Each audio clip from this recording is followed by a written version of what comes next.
In 1965, 17-year-old Olene Emberton lived in Tipton, Indiana, with her parents and 3 younger brothers. She was a student at Tipton High School and planned to attend Ball State University to study to become a teacher. If she had achieved this goal, she would have been the first person in her family to attend college. On Saturday, October 16, 1965, Olene had a date with one of her classmates, Phil Rudebush. She picked him up in her bright red 1957 Chevrolet, and they drove over to the Diana Theater, where they watched a horror movie starring Vincent Price. They then went to 6 Acres, a drive-in restaurant that was a popular hangout spot for teenagers. They cruised around the parking lot once, and then decided to leave. Olene and Phil saw Olene's 16-year-old brother, Floyd Wayne, walking down Jefferson Street, and picked him up and gave him a ride back home. Olene did not stay home, as she still had to take Phil back to his house. While Phil did not live very far away, Olene did not want to make him walk. Olene dropped Phil off at approximately 11:30 p.m. and began the 6-block drive back to her own home. The following morning, Olene's mother, Roxy, went into Olene's room to wake her up for church. She screamed when she realized that the bed had not been slept in, and that Olene had never made it home the night before. She had assumed that Olene had made it home because she had heard someone come into the house, but it was her son returning home that she had heard. The sheriff's office was called, and they, along with the Emberton family, began the search for Olene. Olene's father found her car that morning parked on Green Street, roughly halfway between Phil's home and her own.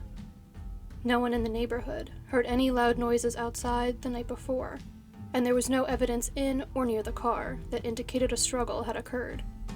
As best as investigators could surmise, Olene had willingly parked her car and left with someone.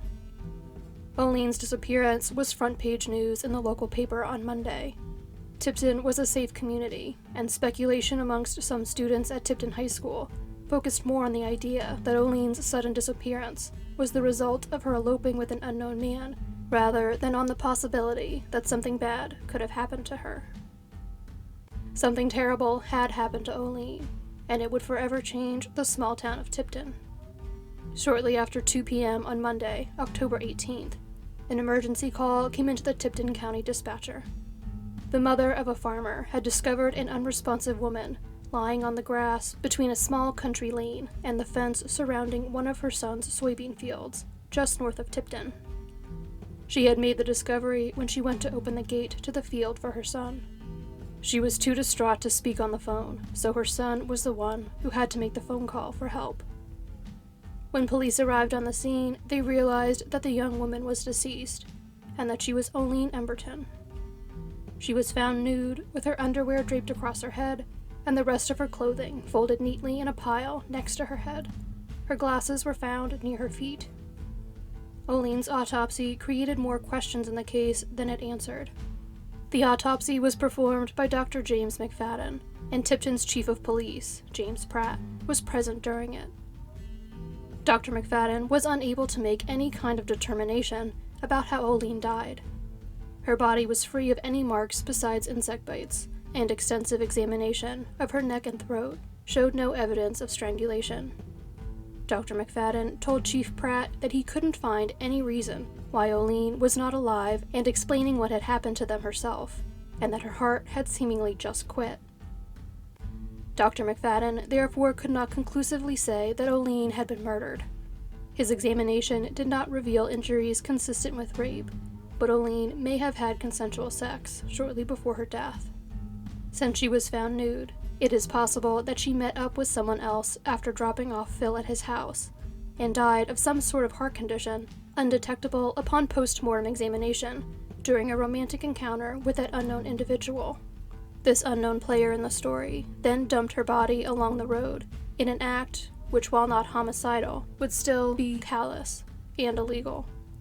While authorities were unsure if Olene's death was a murder or an accident, there clearly was someone else with Olene at the time of her death, and only that person could provide answers in the confusing case. Olene's parents were of course devastated by the loss of their daughter. They were both extremely hard workers, who had grown up in poverty, but eventually owned a nice house that they had built themselves, and 2 small local businesses they created while Olene's father still worked full days at his factory job. In his grief, Olene's father Floyd had turned his discipline and dedication towards finding his daughter's killer. He accosted several of Olene's male classmates at her viewing, demanding to know if they were responsible for his daughter's death. Floyd Emberton was highly suspicious of one boy in particular, Tom Preston. Olene had dated Tom, but he did not have a very good reputation in town. While he was handsome and charismatic, he was not a nice person, and had a reputation for his smug demeanor and penchant for chasing after numerous girls. The police did question him about Olene's death, but did not consider him a strong suspect. Floyd Emberton, however, was not so quick to rule out Tom, and he made sure that the teenager knew it. He parked Olene's car outside of Tom's house every day for a month, and the principal of Tipton High School was so concerned about what Floyd might do to Tom that he locked all the doors to the school while it was in session. Tom was also driven to and from school by a sheriff's deputy for a time, and he slept 2 nights in the county jail because he felt safer there. Tom's behavior became more and more self-destructive throughout the rest of his senior year of high school, and he developed a drinking problem. Less than 2 weeks after he graduated high school in 1966, he was driving with a friend along State Road 28, east of Tipton, when his car skidded out of control and went off the road, wrapping around a tree. Tom's neck was broken, killing him instantly. In the years since Olene's death, suspicion has also fallen on another one of her classmates, Perry Stephen Miller. Miller was ahead of Olene in school, graduating with the class of 1965. Olene's mother, Roxy, found a school picture of Miller taken during his junior year of high school, with a note written to Olene on the back of it, in her daughter's room, following her death. 6 months after Olene's death, Miller committed what would be the first of many crimes against young women. While he was being interviewed, following his arrest for assault and battery, following what was believed to be an attempted rape of an 18-year-old woman, he was asked about Olene's case and denied any involvement. Various legal delays meant that Miller still had not gone to trial for that charge in 1969, when he committed 2 abductions and rapes of teenagers, one 19 and one just 15, within a month of each other. The first of these attacks earned him a life sentence following his conviction. He only ended up serving 19 years. In November of 1990, he and 2 other men abducted, raped, and killed 19-year-old Crystal Helmchen. He was originally sentenced to death in that case, but his sentence was commuted to 138 years in prison as part of a plea deal, in which he admitted his guilt in the crime. Given the fact that he knew Olene, was in Tipton at the time of her death, and went on to have such a troubling criminal career, reporters tried speaking with Miller about Olene's death while he was in prison. He refused such requests, but in 2017 he agreed to meet with Mike Terra, who had taken a job with the Tipton County Sheriff's Department after retiring as a detective for the Indiana State Police. During their meeting, Miller denied involvement in Olene's death, or any other crime. Miller further claimed that he barely even knew Olene. When asked about the school picture he had given Olene, and the note he had written to her on the back of it, Miller dismissed it as a typical high school pleasantry. Olene's parents, Floyd and Roxy, did seemingly everything possible to try to get answers about their daughter's death. They hired a Pinkerton detective, offered a $5,000 reward, and Roxy consulted psychics for decades. Despite their best efforts, both Floyd and Roxy never received answers about their daughter's death. Floyd died of a self-inflicted gunshot wound on July 4th, 1981, while his wife was visiting family in Kentucky. Roxy passed away in 2011. Olene's death was a major event that completely changed the small community of Tipton and has haunted many of its residents. One of those former residents is Janice Thornton, who went to school with Olene.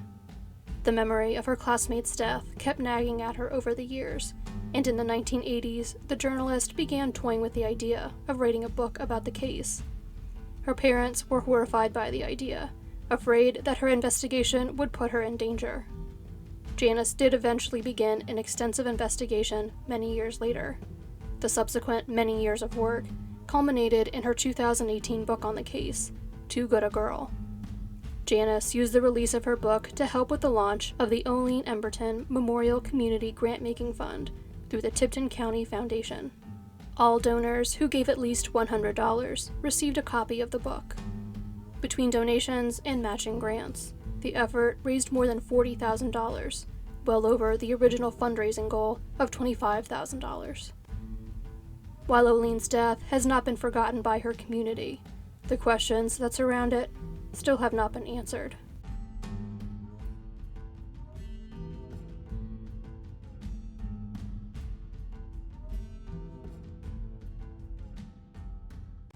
Nicholson, Georgia, is a small town in Jackson County.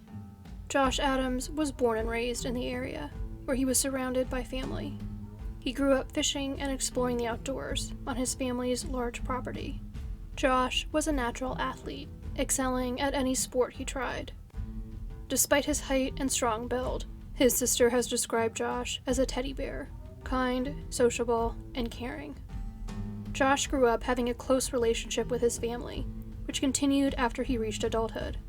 Many members of his immediate and extended family made their homes on the family property, and Josh worked with his father and brother in their family business. While Josh loved his entire family, one member of it was especially important to him, his niece Ava. Josh's sister Shannon was raising Ava on her own, and Josh played a major part in her life. Josh's life was not perfect, however. He struggled with substance abuse issues. By May of 2013, however, 25-year-old Josh seemed to be getting his life back on track. He had recently returned home after completing a 6-week-long drug rehabilitation program at a facility in Michigan. On May 20th, surveillance footage shows Josh at a local gas station and a bank, where he cashed one of his parents' checks for $400. That same day, his car was found on property owned by members of his family on Brockton Loop. The car was parked in a pasture behind an out-of-use chicken house. This location was not far from a lake where Josh would occasionally go to fish.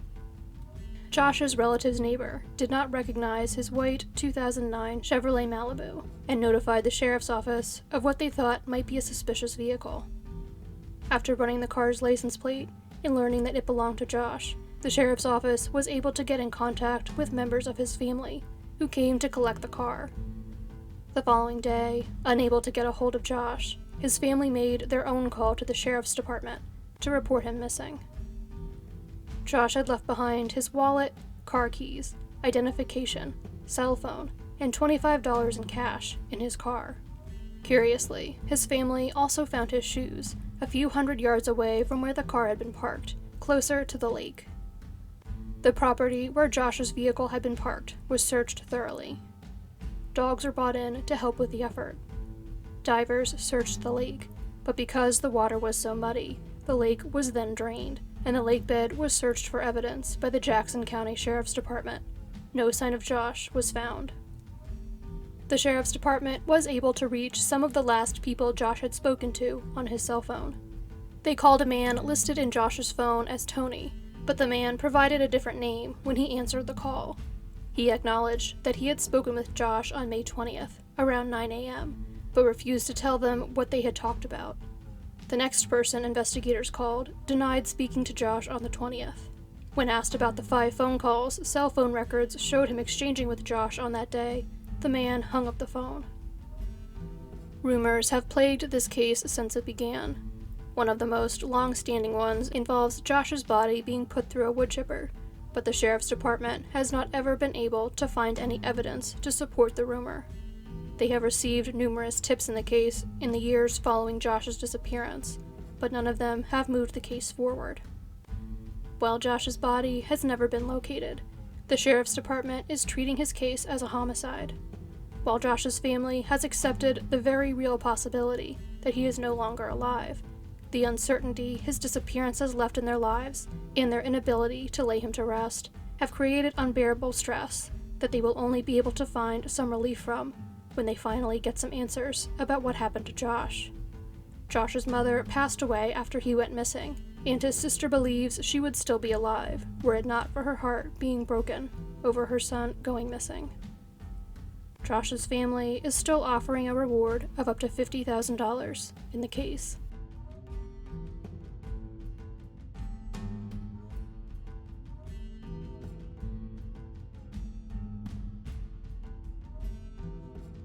Cosby, Tennessee is a small, unincorporated community just north of the Great Smoky Mountains National Park.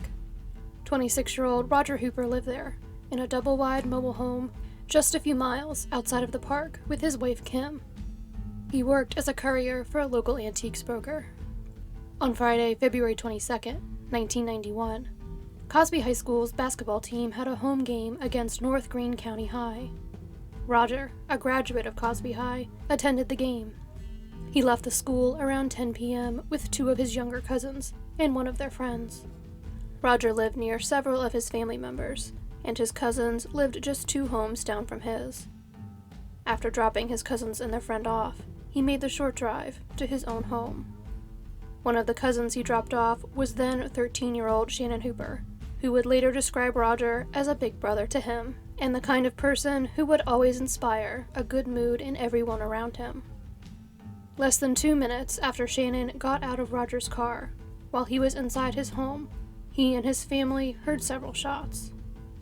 Upon hearing those shots while inside of her own home, Kim Hooper ran out to her back porch, where she found her husband lying on his back. He had been shot several times in the upper half of his body. While new road construction has since improved transportation in the Cosby area, in 1991, it took first responders approximately half an hour to get there from the town of Newport. When Kim found Roger, he was still alive, but he died as a result of his injuries within a few moments. At the time of Roger's death, Kim was pregnant with the couple's first child, a son that Roger never got to meet. Roger's injuries indicated that his killer had shot down at him when he got to his back porch. This led investigators to believe that the killer had parked in a nearby cemetery, taken their shotgun into the wooded area that overlooked Roger's home, and waited there for him to return. The cemetery and the woods were up an embankment behind the home.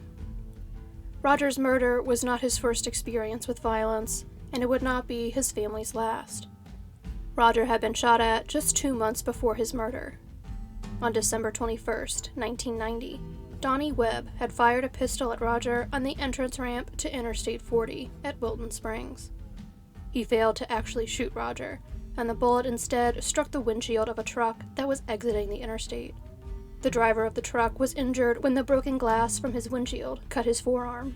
When he pulled over, he was able to locate the bullet that struck his vehicle, and subsequently turned it over to the authorities. The day of the incident, Roger had Donnie Webb charged with reckless endangerment. He asked for the warrant to be dropped a few days later, but then went back to the authorities on February 8th to ask for the warrant to be reinstated after he got into an altercation with Webb at a high school basketball game. Roger was murdered 4 days prior to a preliminary hearing in the case. Authorities were obviously interested in talking with Webb after Roger was killed. They found him in West Virginia a few hours after the murder and instructed him to return to Tennessee. He did, and was interviewed by Tennessee Bureau of Investigation agent Ross Haynes. During this interview, Webb admitted that he had fired his pistol at Roger back in December. He would later unsuccessfully try to suppress the statement in court, but was still convicted of reckless endangerment. He has never been charged in Roger's murder. Following Roger's murder, other members of his family were subjected to attacks. The home 2 doors down from Roger's, where his cousin Shannon's family lived, was fired upon during 2 different drive-by shootings. Luckily, no one was home during one of them, and while the entire family was present for the other, no one was killed. The Hooper family is sure that they know who killed Roger, and immediately after Roger's murder, they believed that the case would be resolved quickly. However, it has not.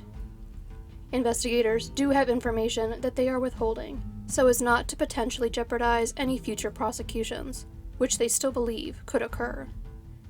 In February of 2020, the Tennessee Bureau of Investigation announced that there had been movement in Roger's case in the past 3 to 4 months. They also have evidence that they can retest with technology not available in 1991. However, they do not believe that this evidence alone will result in a conviction. The TBI suggested to a local news station that they cover the case because they do not believe that the case can be formally solved in court, unless witnesses who have remained silent for almost 3 decades finally come forward.